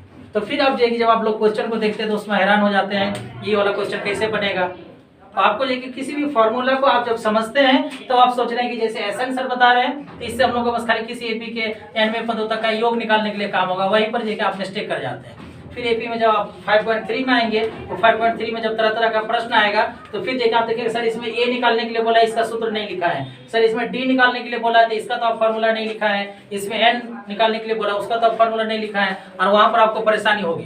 तो आपको वहां पर क्वेश्चन को इस तरह से देखना है कि आपको कौन कौन सा मान दिया गया है और कौन सा मान निकालना है। जैसे हम एक एग्जांपल लेते हैं, मान लीजिए कि आपको दे दिया कि एस एन, आपको बोल दिया कि nवें पदों तक का योग अर्थात एस एन 1922 है, और आपको जो है कि बोल दिया इसमें कि a बराबर 2 है, d बराबर 4 है, तो आपको एस एन बता दिया, a बता दिया और d बता दिया, और आपको जो है कि इसमें पूछेगा कि n का मान आप क्या कीजिए, ज्ञात कीजिए। तब बोले जी सर हम लोग तो n का मान ज्ञात करना पढ़े ही नहीं है, n का मान ज्ञात करना तो आप पढ़ा ही नहीं है। यहाँ पर आपको चीज नहीं देखना, सबसे पहले ये चीज देखना कि कौन कौन सा चीज दिया गया है। तो एस एन, ए और डी आपको दिया गया है, और अब देखिए कि क्या चीज आपको निकालने के लिए कहा जा रहा है, तो एन निकालने के लिए कहा जा रहा है। तो अब आप एक ऐसे फार्मूला के बारे में सोचिए जिस फार्मूला में एस एन भी हो, ए भी हो डी भी हो और एन भी हो, ऐसा कौन सा फॉर्मूला है, तब आपको समझ में आएगा कि ये चीज पढ़े कि नहीं पढ़े। तब आपको याद आएगा कि हाँ एसएन के फॉर्मूले में ए भी था, एन भी था और डी भी था और एसएन भी था। तो हम लोग को ये क्या करना, उसी फॉर्मूले का यूज कर लेना। इसीलिए कोई भी आपको क्वेश्चन दिया जाए, सारा क्वेश्चन अलग अलग होगा, कोई जरूरी नहीं कि आपको एक ही तरह का क्वेश्चन पूछा जाए। तो उस क्वेश्चन में आपको सबसे पहले ये देखना है कि कौन कौन सा मान दिया गया है और कौन सा मान निकालना है। उसके बाद आपको एक ऐसा संबंध देखना है जिसमें जो दिया गया मान और जो निकालने के लिए करा वो दोनों मान, ये दोनों तरह के ही मान जिस फॉर्मूले में है, तब उस फॉर्मूले का आपको यूज करना है। तब जाकर के फिर आप उसको क्या कर सकते हैं, बना सकते हैं। तो ये एसएन का एक फॉर्मूला था जिसको हम लोग देखे। अब इसी के लिए क्या हम एक दूसरे फॉर्मूले को देख रहे हैं और इसी फॉर्मूला से और भी कौन कौन सा फॉर्मूला निकलता है एसएन का, उस चीज को लेकर हम लोग समझने का प्रयास करते हैं। तो आइए इसमें देखते हैं कि हम लोग एसएन का और कौन सा फॉर्मूला हो सकता है। तो अब जैसे देखिए यहाँ पर n/2 है तो इसको हम n/2 लिखते हैं। अब यहाँ पर है 2a + n-1 × t। तो ये फॉर्मूला जो कुछ आपको थोड़ा फेमिलियर टाइप का लगता होगा कि इससे पहले जो फॉर्मूला हम लोग देखे कि an बराबर, इससे पहले एक फॉर्मूला हम लोग देखे an बराबर a + n-1 × d। और यहाँ पर देखें इस फॉर्मूला का इस फॉर्मूला दोनों में अगर आप समानता देखें तो आप यहाँ पर देखें कि इसमें a + n-1 × d था और इसमें 2a + n-1 × d आ रहा था, कुछ ना कुछ तो उससे मिलता जुलता तो है ही। तो अब यहाँ पर हम लोग क्या करते हैं कि 2a को अगर हम a + a लिखते हैं, 2a को हम क्या लिख सकते हैं, a + a और फिर इधर n-1 × d तो है ही। तो अब n/2 इंटू, अब देखिए यहाँ पर a + n-1 × d, a + n-1 × d। तो चूंकि आप लोग दो चार वाला रेखिक समीकरण पढ़ के आए हैं और उसमें मालूम है कि किसी का मान को किसी के पदों के रूप में हम लोग क्या कर सकते हैं, व्यक्त कर सकते हैं। तो ये जो टोटल है, ये टोटल क्या है, an ही ना है। an को आप इतना लिख सकते हैं और इतना को आप क्या लिख सकते हैं, an लिख सकते हैं। तो यहाँ पर a + n-1 × d, इसके बदले में हम क्या लिख सकते हैं, an लिख सकते हैं। तो यहाँ पे a + n-1 × d, उसके लिए हम लिख दिए an प्लस यहाँ पर क्या बचा हुआ a। तो एसएन का एक फॉर्मूला निकल कर आया n/2 × a + an। अर्थात आपको अगर एसएन निकालना है, इनमें पदों तक का योग निकालना है, तो आप इस फॉर्मूले का भी यूज कर सकते हैं। लेकिन अब आप कहेंगे कि ये फॉर्मूला तो बहुत ही आसान लग रहा है, तो हम लोग अब इतना लंबा ये फॉर्मूला क्यों यूज करने के लिए जाएंगे, हम डायरेक्ट यही फॉर्मूला यूज कर लेंगे। लेकिन कंडीशन है, क्या कंडीशन है, जब आपको कोई एपी दिया गया हो, जब आपको कोई एपी दिया गया हो तो आप डायरेक्ट इस फॉर्मूला का यूज कर रहे हैं। जब आपको ए और डी का मान मालूम है तब आप इस फॉर्मूले का यूज कर रहे हैं। लेकिन इस फॉर्मूले का यूज आप तब करेंगे जब आपको ए भी मालूम है और ए एन मालूम है। ए एन का मतलब अंतिम पद। जैसे मान लीजिए किसी एपी में आपको बता दिया गया कि आप उसमें करें कि 18वें पदों तक निकालिए, किसी एपी के 18वें पदों तक का योग निकालिए।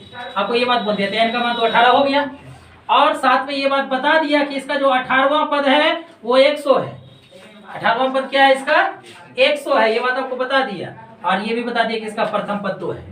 आपको प्रथम पद बता दिया, एन बता दिया और एन बता दिया, जो अंतिम वाला पद है अर्थात 18वां जो पद है वो वाला आपको बता दिया। तब आप इसमें एसएन निकालने के लिए अर्थात S18 निकालने के लिए आप क्या करेंगे, 18/2 और फिर a का वैल्यू कितना 2 और a18 का वैल्यू कितना है 100, तो 9 × 102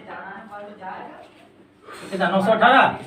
तो ये जगह आप निकाल सकते हैं। ये फॉर्मूला इस्तेमाल कब करेंगे, जब हमको nवां पद यानी कि अगर 18वें पदों तक का योग पूछ रहा है और 18वां पद हमें मालूम है, तब हम इस फॉर्मूले का यूज कर सकते हैं। तो जब आपको कोई अब इस तरह का जब प्रश्न आए, अब इस फॉर्मूले में देखिए क्या क्या चीज है, एसएन है, एन है, ए है और एन है। अब अगर किसी प्रश्न में ऐसा आता है एसएन, एन, ए और एन, इन चारों चीजों में अगर कोई भी 3 चीज दिया हुआ है तो आप फिर उसमें क्या कर सकते हैं, चौथा चीज निकाल सकते हैं। मान लीजिए कि आपको एन का मान बता दिया, एन का मान आपको ये दिया हुआ है और आपको ये इसमें एन का मान दिया हुआ है, एन का मान ये आपको बता दिया गया है ना, एन बता दिया और एन बता दिया और एसएन भी आपको ये बता दिया। तो आप इसमें क्या कर सकते हैं, ए का मान आप निकाल सकते हैं, बात समझे कि नहीं। तो ये फॉर्मूला में जो 4 चीज है, इस 4 चीज से लेकर आप आगे निकाल सकते हैं। इसी फॉर्मूला को हम लोग दूसरे रूप में भी लिखते हैं। दूसरे रूप में कैसे, जैसे आप यहाँ ए एन बोले तो ए एन का मतलब हुआ अंतिम पद, अर्थात अगर 18वें पदों तक का योग पूछ रहा है तो 18वां पद क्या होगा, अंतिम पद होगा। तो इसी फॉर्मूला को कभी कभी इस रूप में भी लिखा जाता है कि n/2 × a + l। जब यहाँ पर हम लोग l लिखते हैं तो l का मतलब होता है अंतिम पद। जैसे आपको 18वीं किसी एपी में 18 पद है और आपको अंतिम पद बता दिया है और आपको प्रथम पद बता दिया है और आपको ये कि उसमें पदों की संख्या मालूम है, तो आप डायरेक्ट इस फॉर्मूला का भी यूज कर सकते हैं। तो यहाँ पर एस एन के फॉर्मूला को हम लोग 3 रूप में देखें। पहला n/2 × 2a + n - 1 × d, दूसरा n/2 × a + an और तीसरा n/2 × a + l। तो ये तीनों ही जो है ये एस एन के ही सूत्र हैं। एस एन हम लोग इन तीनों सूत्रों से निकाल सकते हैं एस एन का मान, लेकिन अब अलग अलग जगह पर इसका अलग अलग यूज होगा। अब हम लोग इसमें थोड़ा एक और भी संबंध की बात कर लेते हैं कि किसी भी एपी के एस एन और ए एन में क्या संबंध हो सकता है। अभी हम लोग एन और इसमें हम लोग ए एन में संबंध देखें, ए एन और डी यानी ए और एन में क्या संबंध होगा। अब हम लोग इसमें कुछ देख लेते हैं कि किसी भी एपी के एस एन में और ए एन में ये क्या संबंध होगा। किसी एपी का एस एन और ए एन इन दोनों में क्या रिलेशन होगा, relation between S N and A N. तो कोई भी जब हम एक एपी लेते हैं, जैसे कि हम एक एपी का उदाहरण लेंगे यहाँ पर कि एपी 2, 4, 6, 8, 10, 12, तो यहाँ पर हम एक एपी का उदाहरण लिए।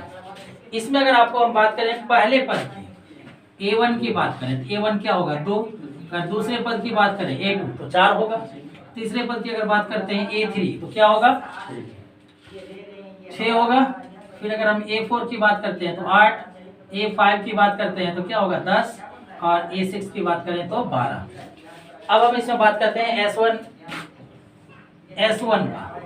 अब देखिए कि इसमें एक बात आता है S1 और A1। अब कहेंगे S का मतलब होता है योग, S का मतलब होता है योग। अगर हम S2 लिखते हैं मतलब प्रथम 2 पदों का योग, अगर S3 लिखते हैं इसका मतलब प्रथम 3 पदों का योग, अगर हम S5 लिखते हैं इसका मतलब होता है कि प्रथम 5 पदों का योग। तो जब हम यहाँ पर S1 लिखे तो इसका बोले कि एक पदों तक का योग, एक पदों तक का योग क्या होगा, एक ही पद हुआ, दूसरे में तो हम लोग गए ही नहीं, तो A1 और S1 हमेशा क्या हो जाएगा, बराबर हो जाएगा। एक ठो पद का अगर आपको योग, आपके पास अगर 5 रुपया है और आपसे पूछे कि आपके पास कितना रुपया था, बोलिए 5 रुपया, बोले आपके पास टोटल कितना रुपया तो 5 रुपया, आपका जितना भी पैसा टोटल मिला करके कितना रुपया, फिर भी 5 रुपया। सबका जवाब एक ही होगा क्योंकि आपके पास बस एक ही जगह में पैसा है और वो जो है कि कितने रुपये में है, 5 रुपये के रूप में। तो यहाँ पर अगर आपको प्रथम पदों तक का योग पूछे, प्रथम पद का योग पूछे, प्रथम पद पूछे, तो एक ही तो जब बात रहेगा तो उसमें जोड़ घटा की तो बात ही नहीं आएगी। तो इसीलिए S1 और A1 जो है कि दोनों ही क्या होगा, समान होगा, दोनों ही क्या होगा, समान होगा। तो S1 का मान कितना होगा 2। अब जब हम लिखते हैं कि S2, तो S2 का मतलब होता है A1 और A2 दोनों को मिला करके, A1 और A2 दोनों को मिला करके। तो A1 का मान कितना 2 और A2 का मान कितना 4, तो दोनों को मिला करके कितना होगा 6 होगा। फिर उसी तरह अगर आपको हम S3 पूछे तो S3 का मतलब हुआ कि प्रथम 3 पदों का योग, अर्थात A1 + A2 + A3 तीनों मिला करके, तो 2 और 4 6 और 6 12। फिर अगर आपको हम पूछे कि S4, तो S4 का मतलब हुआ, S4 का मतलब क्या हुआ A1 A2 A3 और A4 चारों का योग। तो हम लोग A3 तक जोड़े थे, कितना आया था 12।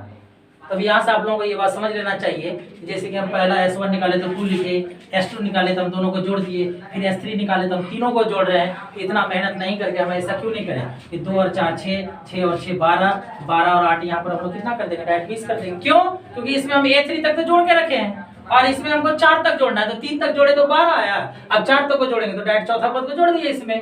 अब फिर आपको S5 चाहिए, तो S5 चाहिए तो S4 का मतलब क्या हुआ 1 से लेकर के चौथा पद और S5 का मतलब 5वां पद। तो इसमें कौन एक एक्स्ट्रा आएगा, 4 से S4 से एक्स्ट्रा कौन आएगा A5, तो S4 में आप A5 को जोड़ देंगे तो मालूम नहीं चल जाएगा। आप यहाँ पे भी लगातार जोड़ करके भी देख सकते हैं कि S5 का मतलब हुआ कि प्रथम 5 पदों का योग, अर्थात A1 + A2 + A3 + A4 + A5। तो 2 और 4 6, 6 6 12, 12 और 8 20, 20 और 10 30, तो उतना ही आएगा। फिर अगर हम लोग बात करते हैं S6 का, इसका मतलब कि एपी के प्रथम 6 पदों का योग। तो इसमें हम क्या करेंगे A1 से लेकर के A6 तक, A1 से लेकर के A5 तक जोड़े थे, कितना हुआ था 30। अब उसमें हम लोग A6 तक जोड़ना था, A6 को इसमें जोड़ दीजिए तो कितना होगा 42 होगा। तो ये जो है कि S हुआ। अब हम इन दोनों में संबंध को जानने का प्रयास करते हैं। संबंध अब तक आप लोगों को समझ में आ चुका होगा कि क्या संबंध होगा। तो अब हम देखिए इसमें क्या करते हैं कि आपको अगर आप मान निकालना है किसका, A2 का अगर मान निकालना है, S1 और S1। अब बोले कि हम आप A2 का मान डायरेक्ट निकालने के लिए सिखा रहे हैं, A1 का मान क्यों नहीं निकालने के लिए सिखा रहे हैं, क्योंकि A1 और S1 तो दोनों बराबर ही है, तो उसका मान निकालने के लिए क्या सीखना, S1 दिया हुआ है तो समझिए कि A1 दिया हुआ है। लेकिन आपको अगर S दिया हुआ रहे, S का अलग अलग मान दिया हुआ रहे, अर्थात S1 S2 S3 S4 ये सब दिया हुआ रहे, तो आप उससे A1 A2 कैसे निकाल सकते हो। जब A1 A2 निकल जाएगा तो इसका मतलब कि AP निकल जाएगा। तो अब आपको अगर A2 निकालना है तो अब उसमें देखिए S2 को देखिए और आप A2 को देखिए तो आपको क्या लग रहा है कि S2 और S1, 6 में से आप 2 घटाइए तो कितना आया 4, A2 में कितना है 4 है। इसका मतलब कि A2 बराबर S2 माइनस S1। अगर आपको दूसरा पद निकालना तो आप दो पदों के योग में से प्रथम पद को क्या कर दीजिए घटा दीजिए। आपको अगर A3 निकालना है, क्या निकालना है आपको A3 निकालना है, अब देखिए A3 यही ना है, तो A3 निकालने के लिए आप S3 में से S2 को माइनस कीजिए। 12 में 6 घटा रहे कितना आ रहा है 6 आ रहा। तो A3 बराबर क्या होगा S3 माइनस S2। अगर आपको अब A4 निकालना है, A4 के लिए आपको क्या करना है A4 निकालना है। S4 में से आप क्या कीजिए S3 को माइनस कीजिए। A4 है तो इसके लिए S4 माइनस S3 कर देना। उसी प्रकार से अगर A5 निकालना है तो S5 में से S4 को माइनस कर दीजिए। अगर आपको A6 निकालना है तो S6 में से S5 को माइनस कर दीजिए। तो यहाँ पर हम लोग एक संबंध देखे Sn और An में कि अगर आपको A निकालना है अर्थात An निकालना अगर तो An निकालने के लिए आप क्या करेंगे Sn माइनस Sn माइनस 1 करेंगे। तो अब हम इसको अगर हम लोग जनरलाइज करें इसके फॉर्मूला तैयार करने के लिए, तो जब आपको A2 निकालना था तो आप S2 माइनस S1 किए। जब आपको A3 निकालना है तो आप S3 माइनस S2 कर रहे हैं। जब आपको A4 निकालना है तो आप S4 माइनस S3 कर रहे हैं। तो हमको बताइए कि अगर आपको A100 निकालना हो, आपको अगर A100 निकालना हो तो आप क्या करेंगे S100 माइनस S100 माइनस 1 यानी कि S100 माइनस S99 ये करेंगे कि नहीं करेंगे। तो अब हमको बताइए कि आपको अगर An निकालना हो अर्थात दुनिया का कोई भी पद AP का कोई सा भी पद निकालना हो, अब जनरल में आ गए तो An आपको अगर निकालना है तब आप क्या करेंगे Sn तो कर दिए। यहाँ अगर 100 था तो 100 हुआ, 4 था तो 4, 3 था तो 3, 2 था तो 2, ये n था तो n कर दिया ना। अब उसके बाद माइनस क्या है S, यहाँ 4 था तो यहाँ 3 हुआ, 3 था तो 2 हुआ, 2 था तो 1 हुआ, 100 था तो 99 हुआ, n है तो क्या होगा n माइनस 1 होगा। तो ये an का एक और फॉर्मूला निकल करके आया कि an बराबर क्या होगा Sn माइनस Sn माइनस 1 होगा। तो ये an निकालने के लिए इस फॉर्मूला का यूज हम तब करेंगे जब Sn का मान दिया हुआ होगा। कभी कभी आपको क्वेश्चन आएगा इस प्रकार से, एक बहुत ही इंपॉर्टेंट क्वेश्चन है देख लीजिए, जिसे मान लीजिए कि Sn बराबर 4n माइनस n स्क्वायर आपको दे दिया, कह दिया कि किसी AP के nवें पदों तक का योग जो है वो Sn बराबर 4n माइनस n स्क्वायर के रूप में है। तो आप पता कीजिए कि ये कौन सा AP है। आप AP निकालिए, ये आपको बोल दे इसका 15वां पद निकालिए आप, तब आप कैसे निकालेंगे। तो आपको इस तरह से दिया हुआ है, तो अब इसके बारे में जरा सोचिए। आपको इस तरह दे दिया कि Sn बराबर 4n माइनस n स्क्वायर है और आपसे पूछ रहा है कि इसका 10वां पद क्या होगा बताइए। ये AP निकालिए आप, AP कौन होगा, सार्वंतर क्या होगा आप वो निकालिए। तो आपको सिर्फ यहाँ पर Sn दिया हुआ है, आप इससे सार्वंतर निकाल सकते हैं, A का मान निकाल सकते हैं, AP निकाल सकते हैं, आप AP का कोई सा भी पद क्या कर सकते हैं निकाल सकते हैं। अब कैसे, तो अब जरा से देखिए कि यहाँ पर अगर हम 1 रख दें Sn में n के स्थान पर अगर हम 1 रख दें तो ये क्या निकल रहा है S1। तो S1 कितना निकला पहले ये देखिए, 4 इंटू 1 माइनस 1 का स्क्वायर, तो 4 माइनस 1 तो कितना 3। S1 का वैल्यू कितना आया 3 आया। तो S1 का वैल्यू जब 3 आया इसका मतलब A1 का वैल्यू 3 आया। अभी अभी हम आप लोगों को समझाया कि A1 और S1 प्रथम पद का योग बोलिए या प्रथम पद बोलिए, दोनों में कोई अंतर नहीं है। तो इस फॉर्मूला जो यहाँ पर दिया हुआ था, जो जनरल फॉर्म दिया हुआ था Sn का, उससे हम S1 निकाले, जब S1 निकाले तो समझिए कि A1 निकल गया। अब हम इसमें से S2 निकाल सकते हैं। S2 के लिए आप क्या कीजिएगा, यहाँ पे 2 रखे, तो जहां जहां पर n होगा वहां पर 2 रखिए। तो 4 इंटू 2 माइनस 2 का स्क्वायर, तो 8 minus 4 is equal to 4। S2 का वैल्यू कितना निकला 4 निकला। अब देखिए हमारे पास S1 भी है और S2 भी है। अब ये भी आपको बताए कि अगर S2 और S1 है तो आप क्या निकाल सकते हैं A2 निकाल सकते हैं, है कि नहीं। जब हमारे पास S2 है और S1 है तो हम क्या निकाल सकते हैं A2 निकाल सकते हैं कि नहीं। तो A2 बराबर क्या होगा S2 माइनस S1। S2 का मान 4 और S1 का मान कितना 3। A2 का मान कितना निकल गया 1 निकल गया। अब जब आपके पास A1 है A2 है तो आप कौन सा चीज नहीं निकाल सकते बताइए। आप जो चाहे वो निकाल सकते हैं। एपी में जो सबसे फंडामेंटल चीज है, जो सबसे जरूरी चीज है वो क्या है A और A2। तो आपके पास a और a2 जब निकल गया, अब आप d निकालना चाहिए। तो d के लिए हम लोग क्या करते थे, a2 माइनस a1 करते थे कि नहीं करते थे। किसी भी एपी में दूसरे पद में पहले पद को घटाइएगा तो क्या निकलेगा, d निकलेगा। तो अब a2 कितना निकला 1 और a1 या s1 एक ही बात है 3, तो d का मान कितना निकल गया -2 निकल गया। तो जब आपको पहला पद निकल गया 3, सार्वंतर मालूम चल गया कि -2 होगा, तो आप एपी नहीं निकाल सकते हैं। पहला पद जाएगी कितना, पहला पद 3 और दूसरा पद कितना 1, इसमें क्या कर दिए 2 घटा दिए। अब 1 में 2 घटाओ कितना -1, इसमें फिर 2 घटाओ कितना -3। अब ये क्या एपी नहीं प्राप्त हो गया, तो आप क्या कर सकते हैं एपी निकाल सकते हैं। आपको अगर पूछा जाए कि नहीं आप डायरेक्ट 15वां पद निकाल के बताइए, a15 निकालिए, a15 आप बिल्कुल निकाल सकते हैं। a15 निकालने के लिए क्या कीजिएगा, a प्लस 14d, a का मान कितना 3 और 14 गुना d का मान कितना -2, और 3 घटा 28 -25, 15वां पद कितना निकल गया -25 निकल गया। अब अगर आपको कहा जाए कि नहीं आप an निकाल के बताइए, जैसे यहाँ SN का सूत्र दिया हुआ था उसी तरह से आप AN का सूत्र निकालिए, कोई घबराने की बात नहीं है। AN बराबर हम लोग जानते हैं कि a plus n-1 into D होता है।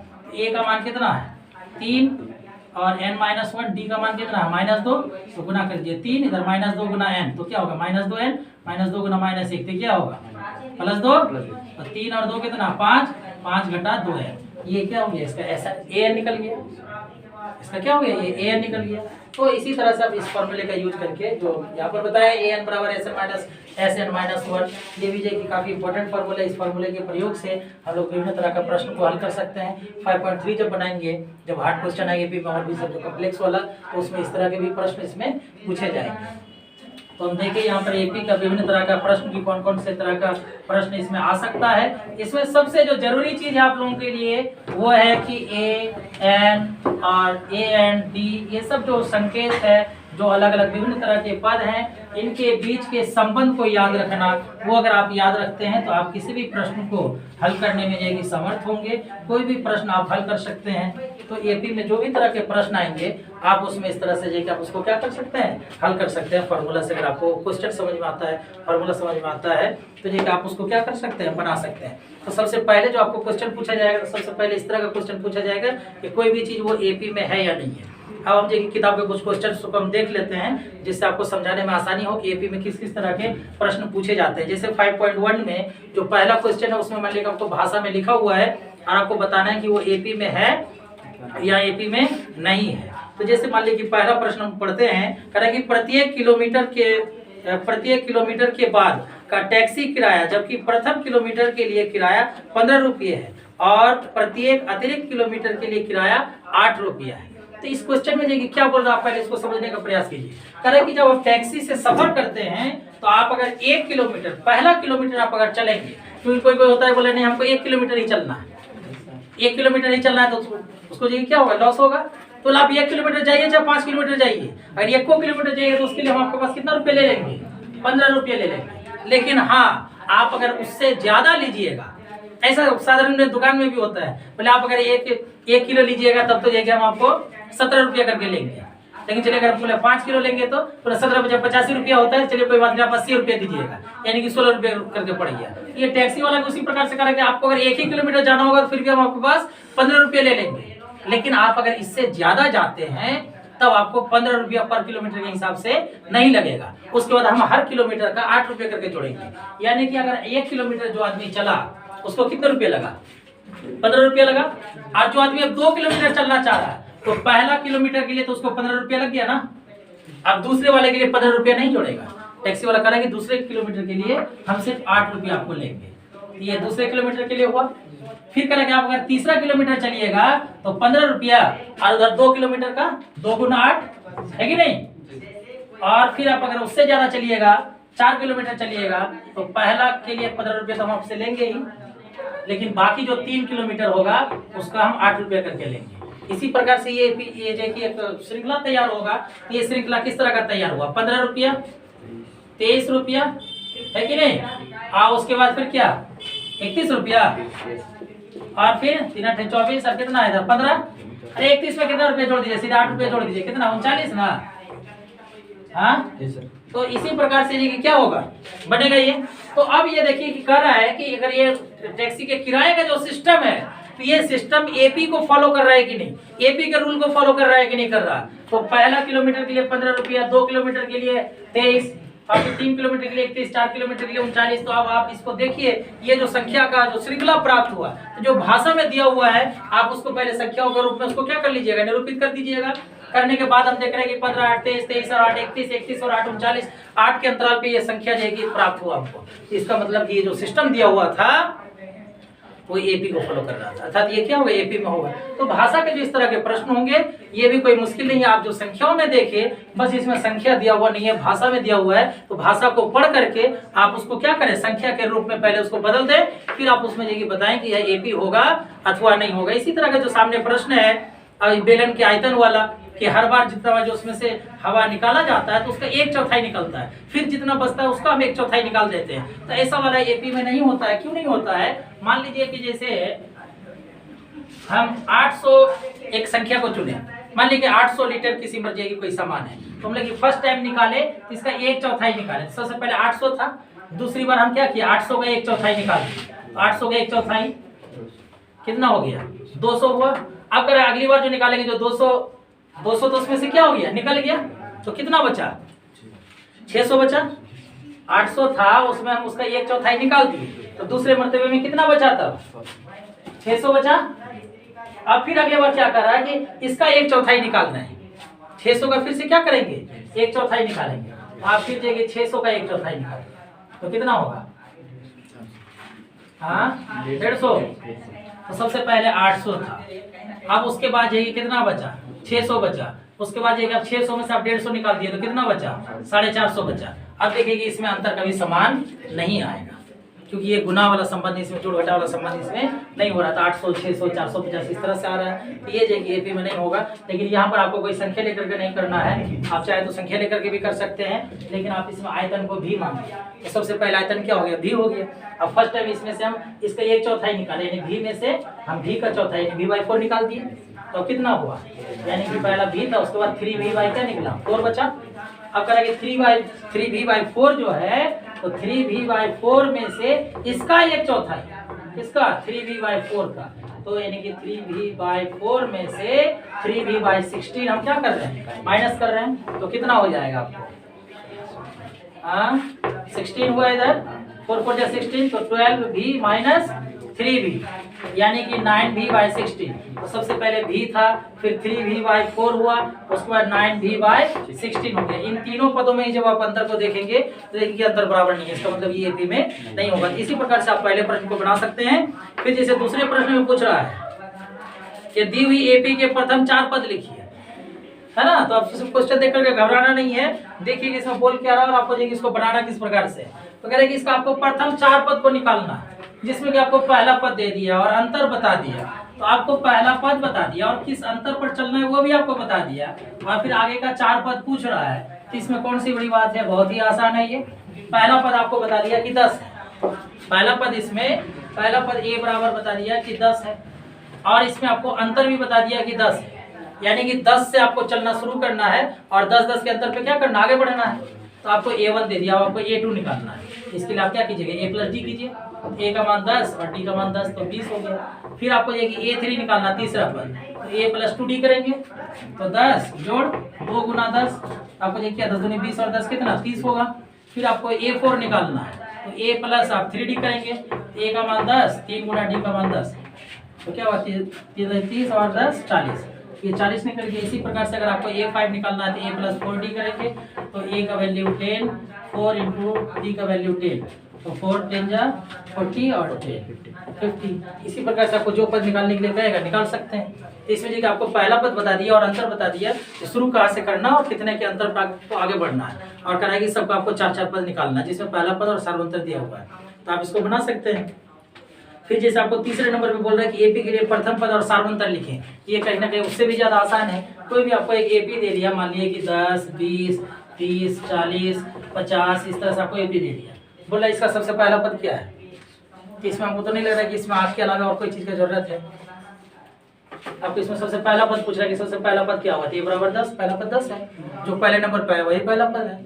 पहला का मतलब क्या हुआ, जो सबसे प्रथम स्थान पर है। तो 10 हो गया। अब करें इसमें अंतर कितने, करें 10 20 30 40 चल रहा है, कितना का अंतर चल रहा है, 10 का अंतर चल रहा है। 20 में से घटाइए 10 को, इसका सार्वंतर कितना हो गया, 10 हो गया। तो अगले नंबर में आपको जो एपी दिया हुआ है उसमें पूछ रहे हैं कि पहला पद क्या है और ये कितने के अंतर पे लिखा गया है, उस तरह से निकाल सकते हैं। चौथे नंबर पे कर रहे हैं कि निम्नलिखित में कौन कौन एपी है कौन कौन सा नहीं है। इस वीडियो में हम शुरू में पहले ही ये कि बताए कि ये कि कौन सा क्या होगा एपी में होगा या नहीं होगा।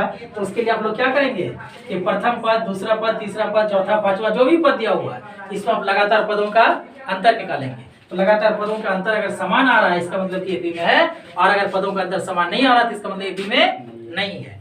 तो ये चौथा प्रश्न भी ये कि कंप्लीट हो गया और 5.1 इस तरह से जाएगी क्या हो जाता है, कंप्लीट हो जाता है। अब 5.2 में किस तरह का हिसाब है उसको भी देख लीजिए। आप चाहे तो एक दिन में जाएगी 5.3 तक भी कंप्लीट कर सकते हैं। बाकी अब 5.2 और 3 में कुछ भी नहीं है। जो एपी का जो कंसेप्ट था, मेन थ्योरी था, उस चीज के आप लोगों को बता दिया गया कि एपी में इसका मेन कंसेप्ट क्या है, ये किस आधार पर बनता है और इसमें कौन कौन से फॉर्मूले का यूज करते हैं। अब जो 5.2 आएगा तो पूरे 5.2 में आप एक ही फॉर्मूले का यूज करेंगे, लगभग एक ही फॉर्मूला है जो मास्टर फॉर्मूला बहुत इंपॉर्टेंट है, बताइए थे आप लोगों को। इस फॉर्मूले को अच्छी तरह से आप अगर समझ लेते हैं तो आप इसमें समझिए कि एपी का 50% क्वेश्चन आप उसी समय हल कर लिए।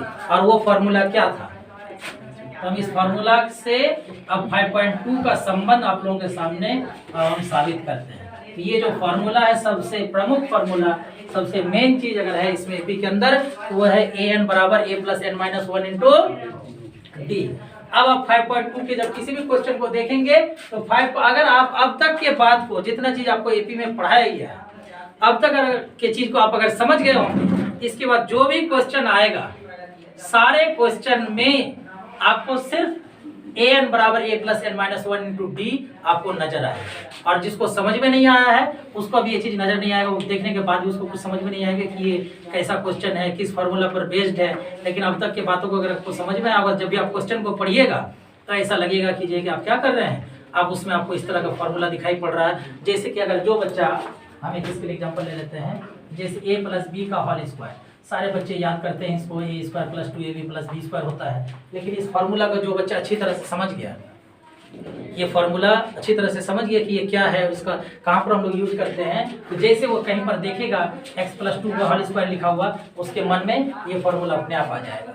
जैसे वो कहीं पे लिखा हुआ देखेगा कि 2x + 3y इसका होल स्क्वायर, उसको तुरंत ये फार्मूला याद आएगा। कहीं पर भी देखेगा x + y/2 का होल स्क्वायर, तो उसको तुरंत ये फार्मूला याद आएगा। और जिसको उस तरह से याद नहीं आ रहा है तो इसका मतलब समझ लीजिए कि ये फार्मूला बहुत समझा ही नहीं है। तो 5.2 के किसी भी प्रश्न में आपको ये फार्मूला याद आना चाहिए, ये फार्मूला किस तरह से सेट करेंगे वो मालूम होना चाहिए। अगर वो आप मालूम कर पा रहे हैं इसका मतलब कि अब ये कि अब तक की चीज को समझे, तो अब तक आप कितना समझे हैं उसको भी हम इसी चीज से क्या कर सकते हैं, जांच कर सकते हैं। 5.2 में जो पहला प्रश्न है एनसीईआरटी में, जिसमें आपको बोल दिया कि a बराबर 7 है, a बराबर बता दिया क्या 7 है। उसके बाद d बराबर बता दिया कि 3 है, d बराबर कितना है 3 है, और n बराबर कितना है 8 है, ठीक। और आपसे पूछ रहा है कि an बराबर क्या होगा। अब बताइए कि इस प्रश्न को देखने के बाद अगर आपको ये फॉर्मूला याद नहीं आ रहा है, इसका तो साफ जाहिर होता है इससे कि आप अब तक के बात पे ये फॉर्मूला को बिल्कुल नहीं समझे। इस फॉर्मूले में क्या था, an, a, n और d, और इसमें हम बताए थे कि इसमें 4 चीज है, an है, a है, n है और क्या है d है। इन 4 चीजों में से हम आपको बताए थे, इन 4 चीजों में से कोई भी 3 चीज का मान आपको दे दिया जाएगा, 3 चीज आपको मालूम होगा, और चौथा चीज आपको क्या करना पड़ेगा, निकालना पड़ेगा। अब आप इस प्रश्न को देखिए तो जरा गौर से, आपको इसमें a का मान मालूम है, d का मान मालूम है, n का मान मालूम है और an का मान निकालना है। तो आपको हम बताए थे इसके लिए ट्रिक की जो भी आपसे क्वेश्चन आपके सामने आता है तो आप सबसे पहले देखिए कि कौन कौन सा डाटा दिया हुआ है और कौन सा चीज आपको निकालना है। सबसे पहले देखिए कि इसमें क्या क्या चीज दिया हुआ है। इस फॉर्मूले में से आप देखिए a दिया हुआ है, d दिया हुआ है, n दिया हुआ है, और आपको क्या बचा, सिर्फ a ना बचा जो निकालना है। तो आपको इसमें और a निकालना है। इसके लिए आपको कौन सा फॉर्मूला आपके मन में है, आप एक ऐसा फॉर्मूला खोजेंगे जिसमें a हो, d हो, n हो और an हो। यही फॉर्मूला आपके सामने आएगा कि नहीं। इस प्रश्न को देखने के बाद जब ये प्रश्न आपके सामने आएगा, ये फॉर्मूला आपके मन में तभी आएगा अगर आप उस फॉर्मूला को समझे भी हैं और इस प्रश्न को भी आप समझ रहे हैं। तो अब आपको इसमें an का मान निकालना है। तो आप क्या कीजिएगा, an बराबर a + n - 1 इंटू d। तब देखिए यहाँ पर a और n का मान कितना है 8 है, यहाँ पर आप 8 रख लीजिए। तो फिर a है, a का मान 7, n का मान कितना तो 8 माइनस 1, d का मान कितना है 3, यहाँ पर 3 रख लीजिए। तो 7 जोड़ 7 गुना 3, तो 7 जोड़ 21 बराबर कितना 28। अब इस तरह का कोई भी प्रश्न आता है, अगर हम आपको एक प्रश्न बता देते हैं इसमें कि ये किस तरह से बनाना है, तो किसी भी मान लिया आपको ए नहीं बताया, ए गायब कर दिया, डी एन और ए एन बता दिया, तो आप उससे क्या कर सकते हैं, ये निकाल सकते हैं, यही फॉर्मूला का यूज करना है। अब ये नहीं कि नहीं सर उस तरह का भी क्वेश्चन बताइए, वो चीज नहीं समझ में आएगा, ऐसा क्या बात है इसमें। किसी में आपको ए डी और ए एन बता दिया, एन नहीं बताया, ये चारों चीजों में से किसी भी 3 चीज का मान आपको बता देगा, चौथा चीज है आपको नहीं बताएगा, चौथा चीज आपको निकालना है, तो उसके लिए हम लोग क्या करेंगे, इसी फॉर्मूला का यूज करेंगे। बस समझ गए कि नहीं। अब जैसे कि इसी में दूसरे नंबर पे पूछ रहा है कि एक एपी दिया हुआ है कि 10 है, 7 है, 4 है, इसका 30वां पद। तो आपको अगर कोई एपी दे देता है कि जिसका पहला पद बता रहा है कि 10 होगा, दूसरा पद 7 होगा, तीसरा पद 4 होगा, और इस एपी का आपसे कहा जा रहा है कि आप क्या कीजिए, इसका 30वां पद निकालिए।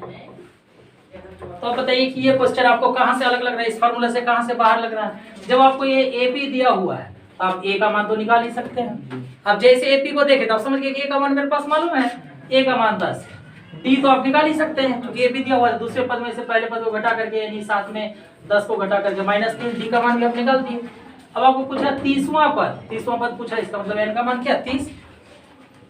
तो आपको ए मालूम है, डी मालूम है और एन मालूम है, ए डी और एन मालूम है, तो आपको क्या ए एन 30वां पद निकालना, मतलब क्या ए 30 निकालना है। आप ए 30 निकाल सकते हैं कि नहीं, ये भी जो किसी फॉर्मूले से क्या होगा बनने वाला है।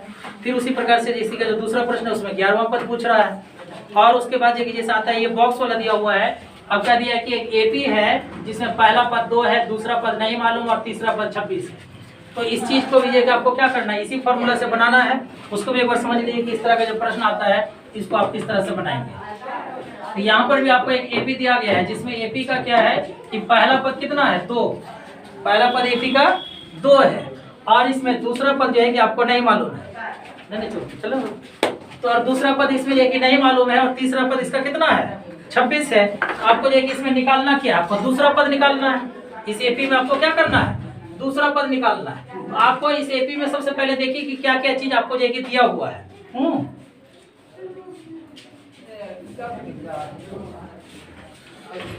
तो इस एपी में जो दिया हुआ उन चीजों को लिखिए। ए बराबर कितना 2, यानी आपको ए का मान मालूम है, A2 नहीं मालूम, A3, तो A3 बराबर कितना दिया हुआ 26 दिया हुआ। अब आपको इसमें बताया गया है कि किसी भी एपी में बताया था कि उसके पदों में क्या संबंध होता है, ए और डी में क्या संबंध होता है ये बताया गया है, एन और एसएन में क्या संबंध होता है वो भी बताया गया है। हम लोग जान रहे हैं कि A3 का मतलब होता है A+2D, अर्थात पहले पद में अगर हम सार्वंतर को 2 बार जोड़ते हैं तो हम तीसरे पद पर पहुंचते हैं। तो इसको आप A+2D बराबर क्या लिख सकते हैं 26 लिख सकते हैं। अब आपको A+2D बराबर 26 आ गया और A बराबर 2 है, तो अगर हम A के जगह पर इसका मान रख दें तो 2 + 2D बराबर कितना 26, तो 2D बराबर 26 घटा 2, D बराबर 24/2, तो कितना 12। इसलिए D का मान यानी कि सार्वंतर कितना निकल गया 12 निकल गया, और पहला पद कितना है 2 है। आपको निकालना क्या था, दूसरा पद निकालना था, तो दूसरा पद का मतलब A2, और A2 का मतलब होता है A+D, A का मान 2 और D का मान 12, तो कितना निकल गया 14 निकल गया। तो बॉक्स वाला क्वेश्चन कोई अलग क्वेश्चन नहीं है, उसी तरह का है जैसे कि मान लीजिए किसी और भी दूसरे प्रकार के हम 1-2 प्रश्न की बात कर लेते हैं। जैसे कि अगले एक प्रश्न में दिया है तो उसमें पहला पद नहीं मालूम है, इसमें पहला पद मालूम था तो थोड़ा आसान हुआ बनाना, लेकिन अगर पहला पद आपको मालूम नहीं रहता है, जैसे किसी प्रश्न में क्या किया कि पहला पद गायब कर दिया, कि पहला पद नहीं मालूम और दूसरा पद बता दिया कि 38 है, और इसके बाद लगातार 3 पद नहीं मालूम है ना, और फिर इसका चौथा पद दे दिया कि -22 है। तो आपको कोई भी जो क्वेश्चन दिया जाता है तो उसमें आपको सबसे पहला जो प्रायोरिटी है, सबसे पहला प्राथमिकता जो आपको देना है, सबसे पहले उस प्रश्न में आपको ये देखना है कि क्या क्या सब चीज दिया हुआ है, कौन कौन सा चीज आपको दिया हुआ है।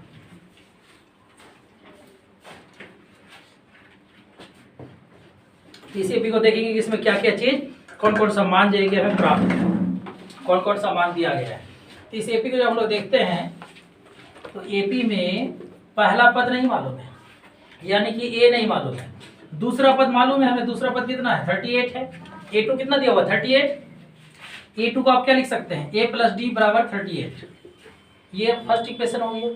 अब उसमें देखिए पहला, दूसरा, तीसरा, चौथा, पांचवा, छठा, और आपको फिर क्या किया छठा पद दिया हुआ है इसमें, यानी कि a6 बराबर कितना -22।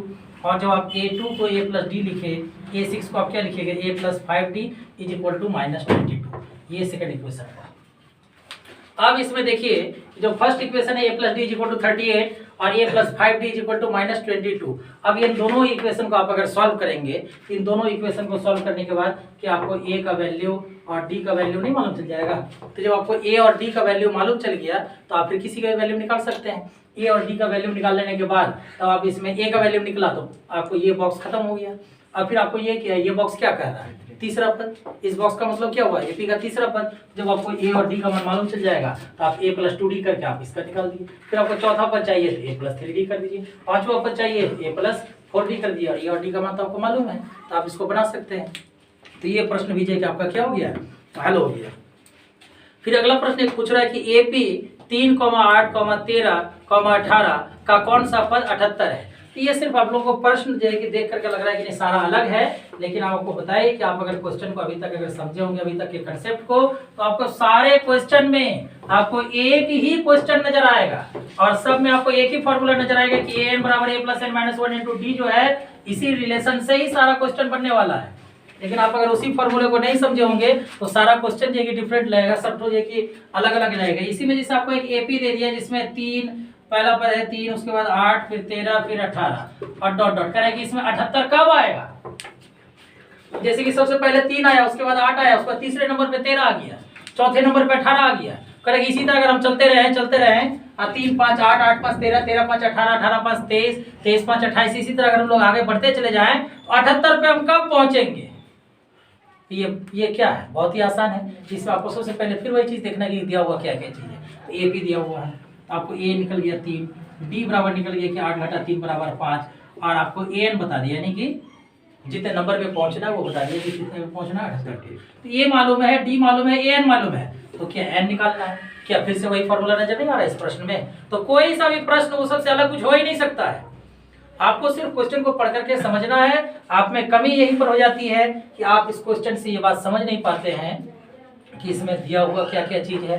एपी दिया हुआ तो इससे हम कौन कौन सी सूचनाएं निकाल सकते हैं और कौन सा चीज हमें निकालना है। अगर ये चीज आप अगर पता कर लेते हैं तो इसके बाद ये आप उसको बनाने में सफल होंगे, उसको बना पाएंगे। इसी प्रकार से फिर 5वें नंबर पर जिस तरह से करें कि कोई भी एक एपी दे दिया जिसमें पहला पद 7, फिर 13, फिर 19, फिर डॉट डॉट और लास्ट में अंतिम पद जो है ये 205 है। अब करें कि इस एपी में कितने पद हैं। तो आपको हम बताए थे कि एपी जो है कि 2 प्रकार का होता है। सारी चीज बोले ही है कि जो थ्योरी अगर बढ़िया सब समझ गए, अब तक जितना चीज पढ़ाया गया है उतनी चीज को आप अगर समझ चुके होंगे तो ये सब चीज आपके लिए जो है कि बहुत ही आसान होगा। कोई सा क्वेश्चन नहीं होगा जो आपका फंसेगा। तो इसमें हम आपको बताएं कि अगर एपी का पहला पद भी मालूम है और दूसरा पद भी है, अंतिम पद भी मालूम है, इसका मतलब कि यह परिमित एपी है। इसका मतलब यह परिमित एपी है, अर्थात इसमें पदों की संख्या सीमित है। तो यह जो एपी है ये परिमित एपी है, क्योंकि इसका प्रथम पद भी हमें ज्ञात है कि 7, ए बराबर कितना है 7 है पहला पद, और इसका अंतिम पद यानी कि ए एन का लीजिए या आप इसको एल का लीजिए, तो इसका अंतिम पद भी मालूम है। तो जिस एपी का पहला पद के साथ साथ उसका अंतिम पद भी मालूम हो तो उसको हम लोग परिमित एपी कहते हैं। और परिमित एपी में पदों की संख्या निकाल सकते हैं, पदों की संख्या सीमित होती है। इस एपी में आपसे पूछा जा रहा है कि कितने पद हैं। तो आपको ये देखना है कि आप 7 से जो चलना शुरू किए तो 205 तक चलने में आपको कितनी बार चलना पड़ा, कितने नंबर पे आया 205। अगर किसी भी क्लास में मान लीजिए आप अपने वर्ग की बात ले लीजिए कि आपके क्लास में जितने भी बच्चे हैं, आपको अगर मालूम चल जाए कि रजिस्टर में जब अटेंडेंस होती है तो सबसे लास्ट में जिस बच्चे का नाम आता है उसका रोल नंबर 50 है। इसका मतलब आपके कक्षा में कितने बच्चे हैं 50 बच्चे हैं। तो अंतिम लड़के का अगर रोल नंबर मालूम चल जाता है तो आपको ये मालूम चल जाता है कि इस क्लास में कितने बच्चे हैं। तो उसी प्रकार से हम करें कि इस एपी में इसका रोल नंबर 1, इसका रोल नंबर 2, इसका रोल नंबर 3, उसी तरह से अगर 205 का रोल नंबर हमें मालूम चल जाता है कि 205 का रोल नंबर कितना होगा तो हमें मालूम चल जाएगा कि इस एपी में कितने पद हैं। तो अब आपको क्या करना है, इसमें ए मालूम है कि ए बराबर 7, डी मालूम है कि 13 घटा 7 बराबर 6 होगा, और ए एन यानी कि अंतिम जो पद है वो मालूम है कि 205। तो इससे आप एन का मान निकाल सकते हैं कि नहीं। 205 का रोल नंबर कितना है, 205 का रोल नंबर यही ना एन है। तो आप अगर एन का मान निकाल लेंगे आपको मालूम चल जाएगा कि 205 कितने नंबर पे आता है। और जब आपको मालूम चल गया कि 205 कितने नंबर पे आता है तो आपको ये भी मालूम चल जाएगा कि इस एपी में कितने पद है, क्योंकि 205 ही अंतिम पद है। और अंतिम पद का जब रोल नंबर मालूम चल गया तो ये मालूम चल जाएगा कि इस एपी में कितने पद है। तो इसी प्रकार से क्वेश्चन को समझना जरूरी होता है। और सारे क्वेश्चन में वही एक ही फॉर्मूला आपको लगाना है। इस 5.2 के लगभग पूरे सभी क्वेश्चन में आपको वही फॉर्मूला लगाना है कि A N equal to A plus N minus 1 into D. बाकी आपको क्वेश्चन समझने में सिर्फ परेशानी हो सकती है। छठे नंबर में अब इसमें एक और भी तरह का क्वेश्चन पूछा जाता है। इसमें हम लोग कई तरह के क्वेश्चन को देखें, इसको याद रखिएगा कि ए एन और डी में से किसी भी तीन चीज को देता है, चौथा चीज गायब कर देता है, तो उसका मान कैसे निकालना है। पहले इस प्रकार के प्रश्न को देखें, किसी भी एपी का दूसरा तीसरा चौथा या जो पद पूछा जा रहा है उसको हम लोग कैसे निकालेंगे, उस तरह के प्रश्न को देखें। फिर हम एक प्रकार के प्रश्न को देखें, किसी भी परिमित एपी में जिसका पहला पद भी मालूम है और अंतिम पद भी मालूम है, तो उस एपी में कितने पद हैं वो चीज हम कैसे निकालेंगे, उस प्रकार के प्रश्न को देखें। अब एक इसमें और भी एक तरह का प्रश्न आता है, वो भी काफी इंपॉर्टेंट है। कोई भी आपको एक एपी दिया जाता है और पूछा जाता है, जैसे यहाँ पर एक एपी दे दिया आपको कि 11 है पहला पद, दूसरा पद है 8, फिर तीसरा पद है 5, फिर उसके बाद चौथा पद है 2, और कह रहा है कि इसी एपी को जैसे 11 है उसके बाद हम 8 लिखे, उसके बाद 5 लिखे, उसके बाद 2 लिखे, इसी तरह से अगर हम लोग बढ़ते चले जाएं तो क्या इस एपी में -150 आएगा या नहीं आएगा। अर्थात -150 जो है इसका सदस्य है अथवा नहीं है, ये आपको निकालना है। तो ये निकालने के लिए हम लोग क्या करेंगे, जैसे मान लीजिए यहाँ पर 2, 4, 6, 8, अगर इस तरह से आपको पूछा जाए कि क्या 100 जो है इसका सदस्य होगा कि नहीं, तो आप बिल्कुल बताइए कि नहीं 100 इसका सदस्य होगा, क्योंकि 2 के अंतर पे हम जा रहे हैं। तो 8 के बाद 12, 12 के बाद 14, इस तरह करते करते कभी 98 आएगा, फिर 98 के बाद 100 आएगा। 100 जो इस एपी का क्या होगा, सदस्य होगा, है ना। तो उसी तरह से आपको इसमें पूछ रहा है कि इसी एपी को अगर हम इसी क्रम में, इसी रिलेशन के साथ, इसी संबंध के साथ अगर हम आगे बढ़ाते चले, इसी पैटर्न को अगर हम लोग आगे बढ़ाते हैं तो इसमें -150 आएगा या नहीं आएगा। तो इसको ऐसे प्रश्न को बनाने के लिए हम लोग ये मान लेते हैं। सबसे पहले तो इसमें ए का मान दिया हुआ है, मालूम है कि 11, डी का मान मालूम है 8 में 11 घटाएंगे -3 आएगा, और 150 जो है ये नहीं मालूम कि इस एपी में है या नहीं। तो हम लोग मान लेते हैं यदि -150 इस एपी में हो तो हम लोग मान लिए कि वो कितने नंबर पे होगा, वो भी तो नहीं मालूम है। तो मान लिए कि वो nवें नंबर पे है। थोड़ी देर के लिए लोग मान के चलते हैं कि -150 जो है इस एपी में है, और कितने नंबर पे है, nवें नंबर पे है। तो किसी एपी में जब कोई पद होगा, या तो पहले नंबर पे होगा, या दूसरे नंबर पे, तीसरे नंबर पे, चौथे नंबर पे, 5वें नंबर पे, 18वें नंबर पे, 37वें नंबर पे, 1000वें नंबर पे, हमेशा पूर्णांक में होगा। n का मान हमेशा क्या होगा, पूर्णांक में होगा। आपके क्लास में रोल नंबर आपका कभी किसी के लड़के का रोल नंबर 2.5 होता है, किसी लड़के का रोल नंबर 7/3 होगा, किसी बच्चे का रोल नंबर 35.7 होगा, कभी नहीं होगा। तो एपी में भी किसी पद का रोल नंबर कभी 18.5 नहीं हो सकता है, -13 नहीं हो सकता है। यानी जब भी कोई भी रोल नंबर आएगा वो एक प्राकृत संख्या होगा। तो हम लोग ऐसा मान करके चले कि मान लिए कि -150 जो है इस एपी का nवां पद यानी nवें नंबर पे आता है। तो हम लोग यही जैसे उसको nवां पद मान लेते हैं, ऐसे हमारा फिर से वही फॉर्मूला रिटर्न आता है कि a + n-1 इंटू डी, है ना। अब इसमें देखिए आप क्या कीजिए, मान रखिए a का वैल्यू कितना 11, n का मान नहीं मालूम, और d का मान कितना -3 बराबर -150। तो फिर क्या करेंगे, n-1 into -3 is equal to -150 -11, और n-1 is equal to -161 bye कितना -3, माइनस कैंसिल, तो n इज इक्वल टू 161/3 + 1।